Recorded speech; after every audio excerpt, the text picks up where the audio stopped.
রাজধানী ঢাকার একদম গা ঘেঁষে অবস্থিত বুড়িগঙ্গা পাড়ের ঐতিহাসিক জনপদ হচ্ছে কেরানীগঞ্জ। আর এই কেরানীগঞ্জের যোগাযোগ, বাণিজ্য ও দৈনন্দিন জীবনের প্রধান কেন্দ্রবিন্দু হচ্ছে কদমতলী। প্রতিদিন লাখো মানুষের পদচারণায় মুখরিত এই মোড়টি কেরানীগঞ্জের হৃৎপিণ্ড। তবে আলো যেমন আছে, আধারও কি কম? আজ আমরা জানব কেরানীগঞ্জের কদমতলীর সম্ভাবনা, গুরুত্ব এবং প্রতিদিনের ভোগান্তির গল্প। তাই ভিডিওর প্রথমে জানার চেষ্টা করব কেরানীগঞ্জ সহ আশেপাশের এলাকার জন্য কেন এত গুরুত্বপূর্ণ কদমতলী। আমি এখন দাঁড়িয়ে আছি কেরানীগঞ্জের সেই সবচেয়ে ব্যস্ততম এলাকা কদমতলীতে। আর এই ভিডিওর মাধ্যমে আপনাদের দেখানোর চেষ্টা করব যে কদমতলীতে কি কি রয়েছে, আর দেখানোর চেষ্টা করব এর বর্তমান অবস্থা। চলুন তাহলে আমরা ভিডিওতে চলে যাই। পুরান ঢাকা এবং মূল ঢাকার সাথে যোগাযোগের অন্যতম মাধ্যম হচ্ছে কদমতলী। পদ্মা সেতু চালু হওয়ার পর দেশের দক্ষিণ পশ্চিমাঞ্চলের বেশ কিছু রুটে গণপরিবহন কদমতলী ও চুনকুটিয়া হয়ে যাতায়াত করার জন্য ভৌগোলিক গুরুত্ব কয়েক গুণ বেড়ে গেছে। তাহলে চলুন জেনে নেওয়া যাক কদমতলী এলাকায় কি কি সুবিধা রয়েছে। যেহেতু কদমতলী একটি খুব ব্যস্ততম একটি জায়গা, আর এখান থেকে যাওয়া যায় ঢাকার বিভিন্ন স্থানে। চলুন তাহলে এই ভিডিওর মাধ্যমে আমরা জেনে নেই এই কদমতলী থেকে কোথায় কোথায় যাওয়া যায়। যদি পরিবহনের কথা বলি তাহলে বাস, সিএনজি, অটোরিক্সার বিশাল স্ট্যান্ড রয়েছে এই কদমতলীতে। ঢাকার যে কোনো প্রান্তে যেমন গুলিস্তান, সদরঘাট, যাত্রাবাড়ি, পোস্তাগোলা, নিউ মার্কেট যাওয়ার জন্য সহজেই গাড়ি পাওয়া যায় এই কদমতলী থেকে। কদমতলীর পশ্চিমে এই মোড়ে যে বাস এবং সিএনজি গুলো দেখতে পাচ্ছেন, এগুলো চলাচল করে খোলামোড়া, রোহিতপুর এবং দোহার এলাকাতে। আর এটা হচ্ছে সিএনজি স্টেশন। এই পথ দিয়ে জনি টাওয়ার সহ যাওয়া যায় জিঞ্জিরা। ব্রিজ থেকে নেমে গোলচত্বর হয়ে বরাবর যে সিএনজি স্টেশনটি, এখানে আসলে দেখতে পাবেন অনেক সিএনজি রাখা আছে। আর এই সিএনজির মাধ্যমে আপনি যেতে পারবেন ইকোরিয়া, পোস্তাকোলা, মুন্সিগঞ্জ সহ মাওয়া এলাকাতে। আর এই পথে যে বাসগুলো দেখছেন তা সরাসরি চলাচল করে মাওয়া, পদ্মা ব্রিজ পার হয়ে ভাঙ্গা পর্যন্ত। আর এখন স্ক্রিনে যা দেখতে পাচ্ছেন তা হচ্ছে শহরে যাওয়ার পথ, যা বাবুবাজার ব্রিজ হয়ে চলে যাওয়া যায় পুরান ঢাকা সহ গুলিস্তান হয়ে শহরের বিভিন্ন প্রান্তে। কদমতলী হচ্ছে একটি বাণিজ্যিক এলাকা, আর এখানে রয়েছে বিশাল বিশাল ভবন আপনারা দেখতে পাচ্ছেন। আর এখানে বিশাল ভবনের পাশাপাশি রয়েছে অসংখ্য দোকানপাট। চলুন দেরি না করে ভিডিওর মাধ্যমে জেনে নেই এখানে কি কি রয়েছে। এটা হলো কদমতলীর ফিলিং স্টেশন, যা গোল চত্বরের খুব কাছেই অবস্থিত, যেখানে গাড়ির জ্বালানি সরবরাহ করা হয়। কদমতলী রয়েছে অসংখ্য বাণিজ্যিক ভবন।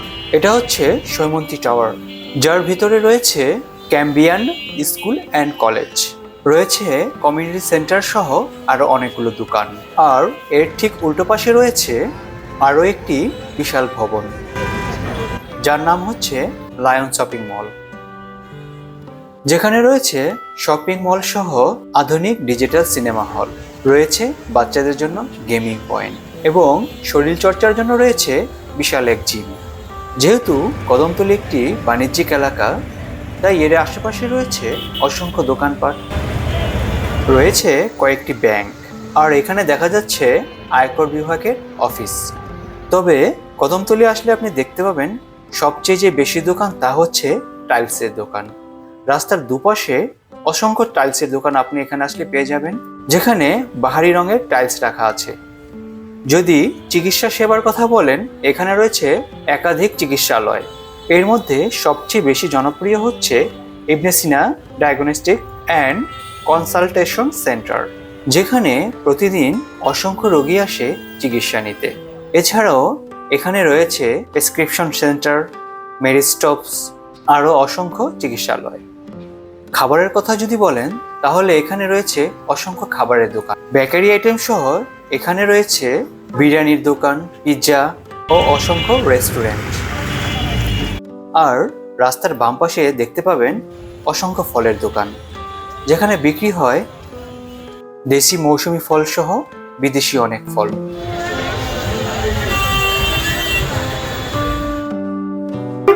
এতক্ষণ নয় শুনলেন এর সুবিধার কথা, এবার দেখুন এর একটু দুর্ভোগ। আপনাদের এখন দেখানোর চেষ্টা করব যে কি কি দুর্ভোগ আছে এখানে।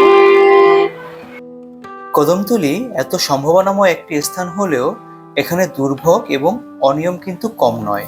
এর জন্য এই স্থানটি কিন্তু দায়ী নয়, দায়ী হচ্ছে কিছু সংখ্যক লোক।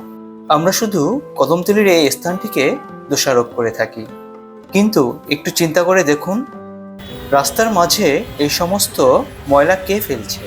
কাদের এই বজ্রের মাধ্যমে এই এলাকাটা দূষিত হচ্ছে? একবারও ভেবেছেন কি তা? ফেলে দেওয়া খাবারের পলিথিন ও কাগজের টুকরো এবং রাস্তার দুপাশে ফুটপাতের দোকানগুলো নির্ধারিত স্থানে বজ্র না ফেলে রাস্তার মাঝে ফেলে দেয়। অনেক সময় পথচারীরা খাবারের প্যাকেটগুলো রাস্তার মাঝখানেই ফেলে দেয়। এ সমস্ত ফেলে দেওয়া জিনিসপত্র থেকে ময়লা আবর্জনার সৃষ্টি হয়। তো এর জন্য আমরাও কোনো না কোনোভাবে দায়ী। তাই আমাদের সকলের মধ্যে পরিবর্তন আনা প্রয়োজন, যাতে যেখানে সেখানে ময়লা আবর্জনা না ফেলে। এতে গেল ময়লার কথা। আরও অনেক অনিয়ম প্রতিদিনই হচ্ছে এই কদমতলীতে। জ্যামের জন্য দুর্ভোগের আরেক নাম হচ্ছে এই কদমতলী। ট্রাফিক অনিয়ম, উল্টাপাল্টা গাড়ি চলাচল, ট্রাফিক আইন মানতে অবজ্ঞা, রাস্তার মাঝে অবৈধ অটো পার্কিং, যেখানে সেখানে গাড়ি থামানো, ব্রিজের শুরুতে গাড়ি, ভ্যান, অটো এগুলো রাখা, যার ভোগান্তিতে পড়ে নাজেহাল হচ্ছে সাধারণ মানুষ। মাঝে মাঝে ঘন্টার পর ঘন্টা লেগে যায় ব্রিজের ওপারে যেতে এই পথে যাতায়াত করা মানুষের। কিন্তু প্রশাসনের নজর তেমন একটা কাড়ে না এর স্থায়ী সমাধানে। তবে প্রশাসনের নজর অন্যদিকে না থাকলেও মোটরসাইকেল চালকদের উপর ঠিকই আছে। তবে সকল গাড়ি চালকদের নিয়মে আনা উচিত। রাস্তায় জ্যাম সৃষ্টি হওয়ার আরও অনেকগুলো কারণ রয়েছে। তার মধ্যে একটি হচ্ছে রাস্তায় থাকা অসংখ্য ফুটপাতের দোকানগুলো। দুপাশে অসংখ্য দোকানপাট বসে, আপনারাই দেখুন। কিন্তু এভাবে ফুটপাত দখল করে এরকম একটা ব্যস্ত জায়গায় দোকানপাট বসা আপনারা কতটুকু যুক্তিসঙ্গত মনে করেন? আর রাস্তার উল্টো দিকে দেখলে একই চিত্র দেখতে পাবেন। বিভিন্ন ধরনের দোকানপাট বসিয়ে বেচাকেনা করছে এভাবেই। আর এই সমস্ত দোকানপাটের জন্য অনেক সময় গাড়ি চলাচলে ব্যাঘাত ঘটায়, জ্যামের সৃষ্টি হয়। জ্যামের আরও একটি অন্যতম কারণ হচ্ছে অবাধে অটো গাড়ি চলাচল। যেখানে সেখানে অটো গাড়ি পার্কিং, নেই কোনো তাদের লাইসেন্স এবং নেই কোনো তাদের গাড়ি চালানোর তেমন কোনো দক্ষতা। আর অনেকের তো ট্রাফিক আইন সম্বন্ধে কোনো ধারণাই নেই। অনেক সময় উল্টোপাল্টা চালানোর কারণে রাস্তায় জ্যাম সহ বিভিন্ন ধরনের দুর্ঘটনার শিকার হয় এই অটো রিক্সার জন্য। তাই রাস্তায় অটো গাড়ি এখন একটি আতঙ্ক হয়ে দাঁড়িয়েছে, বিশেষ করে প্রধান সড়কগুলোতে। এবার চলুন কোনো এক পথচারীর সাথে কথা বলি এবং জানতে চেষ্টা করি এই এলাকার দুর্ভোগের কথা। এখানে তো মনে করেন অটো রিক্সা যেভাবে চলাফেরাটা করে, তারা যেভাবে পারে সেভাবে অটো তো এক গিয়ারের গাড়ি এক গিয়ারে মারে। তারা কিভাবে হুন্ডার আগে যাবে তারা এই রাস্তাটা রাখে না। সার্জেন্ট যতটুকু করার তারা করে, কিন্তু করলে কি হবে? তারা মানে না। আর যানজটটা যেভাবে লাগে, এই রাস্তাঘাট যেভাবে বদ্ধ করে দিয়েছে, তারা এভাবে তো করাটা উচিত না। ময়লার ব্যাপারটা হইলো এটা মনে করেন সিটি কর্পোরেশনে যেরকম আছে এভাবেই থাকবে।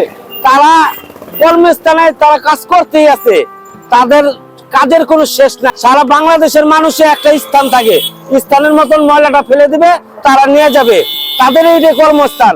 তারা ওই যে বাড়িতে গিয়া একজন যায় না, একদিন অসুস্থ মানুষ বলতে অসুস্থ আছে, তারা কি করে রোডের ভিতর ফেলে দিয়ে চলে যায়।